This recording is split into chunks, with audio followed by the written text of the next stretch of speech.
সম্মানিত দর্শকবৃন্দ, আসসালামু আলাইকুম রহমতুল্লাহ। আজকে একটা ব্যতিক্রমধর্মী ভিডিও নিয়ে হাজির হলাম।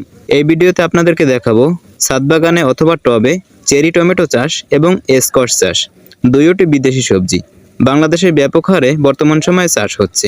যদি ভালো মানের জাত নির্বাচন করে চাষ করা যায়, ছাদ বাগানে অথবা টবে যে কোনো মাটিতেই অথবা চাষের জমিতে চেরি টমেটো অথবা স্কোয়াশ খুব ভালো ফলন দিয়ে থাকে। ছাদ বাগানে যারা টমেটো চাষ করতে চান, বড় জাতের যে টমেটোগুলো হয়, এই টমেটোর থেকে যদি আপনারা চেরি টমেটো চাষ করেন তাহলে কিন্তু ফলন আরও বেশি পাওয়া সম্ভব।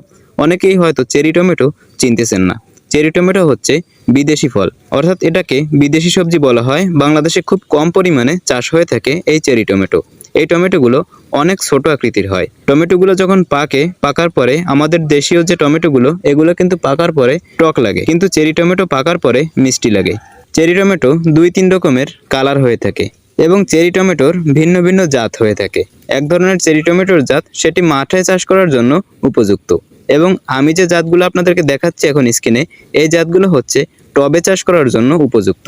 ভালো ফলন পাওয়ার জন্য অবশ্যই সঠিক জাত নির্বাচন করে চাষ করতে হবে। চেরি টমেটোর বীজ, স্কোয়াশের বীজ, যেহেতু এই দুটি বিদেশি সবজি বাংলাদেশে তেমন চাষ হয় না, তাই যেখানে সেখানে খোঁজ করলেও কিন্তু এই বীজগুলো পাওয়া যায় না।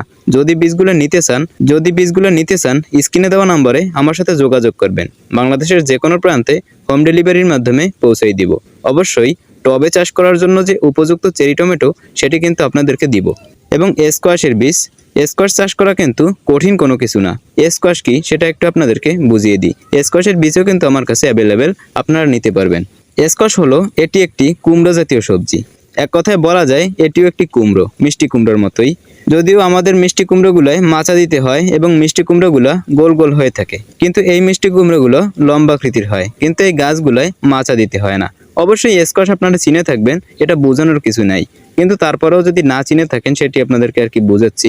এটিতে কিন্তু মাচা দিতে হয় না এবং যেমন তেমন পরিচর্যায় কিন্তু অনেক ভালো ফলন পাওয়া যায় স্কোয়াশ চাষ করে। একটা জিনিস আপনারা জেনে থাকবেন, ছাদ বাগানে কিন্তু মিষ্টি কুমড়ো, লাউ এই জাতীয় সবজিগুলো কিন্তু ফলন হতেই চায় না।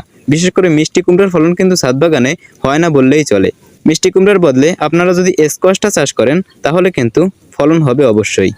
এখন আসি এই সবজিগুলো কিভাবে চাষ করা উচিত। যে কোনো সবজি ছাদ বাগানে অথবা টবে চাষ করার জন্য অবশ্যই সুন্দরভাবে মাটি প্রস্তুত করতে হবে। মাটি কিভাবে প্রস্তুত করতে হয় সেই সম্পর্কে নেক্সট আর একটা ভিডিও দেবো ইনশাআল্লাহ। এরপরেও সিম্পল ধারণা দিয়ে দিই। মাটি প্রস্তুত করার জন্য যতটুকু মাটি নেবেন, সমপরিমাণে জৈব সার এবং কোকোডাস্ট আপনারা মিশিয়ে নেবেন, সাথে হাড়ের গুঁড়ো এবং সবজি পচা যে সার এবং সরিষার খোল, এইগুলো কিছু পরিমাণে মিক্স করে নেবেন। তাহলে কিন্তু অনেক সুন্দর ভালো মাটি হবে, উর্বর মাটি হবে।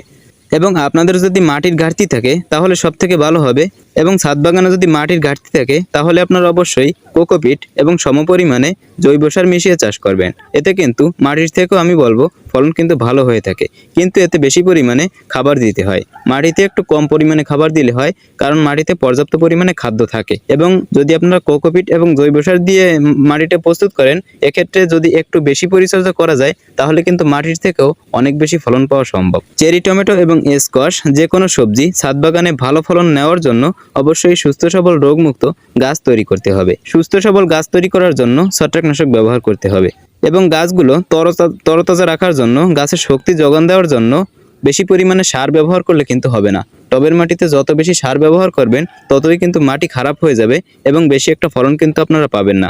রাসায়নিক সার কম পরিমাণে ব্যবহার করবেন এবং গাছে বেশি পরিমাণে এনপিকে সার স্প্রে করবেন। এনপিকে সারের ভিতরে 4 আইটেমের খাদ্য থাকে: নাইট্রোজেন, ফসফেট, পটাশিয়াম এবং সালফার। এই কয়টি খাদ্যমৌল কিন্তু এনপিকে সারের ভিতরে থাকে। আমেরিকান এনপিকেএস এটার ভিতরে। এই সারটি যদি আপনারা প্রতি লিটার পানিতে 2 গ্রাম হারে মিশিয়ে প্রতি সপ্তাহে 2 বার যদি স্প্রে করেন, ইনশাআল্লাহ এখন স্ক্রিনে যত সুন্দর গাছ দেখতে পারতেছেন এরকমের গাছ হবে এবং সেম এই টাইপের ফলন কিন্তু হবে, এটা আমি গ্যারান্টি সহকারে বলতে পারি। এবং সাথে সাথে রাসায়নিক যে পোকার ঔষধগুলো হয় এগুলো কিন্তু দিতে হবে। আপনারা ছাদ বাগানে চাষ করতে গেলে রাসায়নিক কীটনাশক টোটাল দিতেই চান না, কারণ বিষ জাতীয় খাদ্য হয়ে যাবে। কিন্তু একটা জিনিস আপনাদের মাথায় রাখতে হবে, যদি রাসায়নিক কীটনাশক দেওয়ার 15 দিন পর যদি আপনারা সবজিগুলো হারভেস্ট করেন, কিঞ্চিত পরিমাণেও কিন্তু বিষ সেই খাদ্যতে থাকে না, এটা কিন্তু বুঝতে হবে। শুধু জৈব দিলেই কিন্তু হবে না, এবং জৈব যে কীটনাশকগুলো হয় এগুলোও দেন না। এক কথায় কোনো কীটনাশকই আপনারা দিতে চান না। কীটনাশক না দিলে পোকা যদি আক্রমণ করে তাহলে কিন্তু কখনোই ফলন পাওয়া সম্ভব না যে কোনো সবজির ক্ষেত্রে। তাই আপনারা কীটনাশক ব্যবহার করবেন এবং পরিমাণে হালকা কীটনাশক ব্যবহার করবেন। কীটনাশক ব্যবহার করার 15 থেকে 20 দিন পর ফলগুলো সংগ্রহ করবেন, কোনো বিষ কিন্তু সেই ফলে থাকবে না। তো যাই হোক, গাছ সুস্থ সবল রাখার জন্য এনপিকে সার ব্যবহার করবেন এবং সুন্দরভাবে মাটি প্রস্তুত করে স্বাভাবিক যেভাবে টমেটো চাষ করেন সেইভাবে কিন্তু আপনারা টমেটো এবং স্কোয়াশ এটা কিন্তু চাষ করতে পারেন। অনেক সুন্দর ফলন পাবেন এবং দেখতেও যেমন সুন্দর দেখায় তেমনি কিন্তু চেরি টমেটোগুলা খেতেও কিন্তু অনেক সুস্বাদু এবং মিষ্টি। তাই আপনারা চাষ করতে পারেন। মেইন বিষয় হলো বীজগুলো সচরাচর পাওয়া যায় না। বর্তমান সময়ে বীজগুলো আমার কাছে অ্যাভেলেবেল, চাইলে আপনারা নিতে পারেন যে কোনো জায়গায় হোম ডেলিভারি বাংলাদেশের ভিতরে। দর্শক বন্ধু, আপনারা জেনে থাকবেন আমি কিন্তু বাণিজ্যিকভাবে সবজি চাষবাস করি এবং সেই সম্পর্কে ভিডিও দিয়ে থাকি। কিন্তু ইদানিং অনেক পরিমাণে মানুষ কমেন্ট করেন ছাদ বাগানে সবজি চাষের বিষয়ে ভিডিও দেওয়ার জন্য। তাই এখন মাঝে মাঝে ছাদ বাগানীদের জন্য অনেক গুরুত্বপূর্ণ ভিডিও নিয়ে আসার চেষ্টা করব। তো দর্শক বন্ধু, এই ছিল আজকের ভিডিও। সবাই ভালো থাকবেন, সুস্থ থাকবেন এবং চ্যানেলটি সাবস্ক্রাইব করে পাশে থাকবেন। আসসালামু আলাইকুম ওয়া রাহমাতুল্লাহ।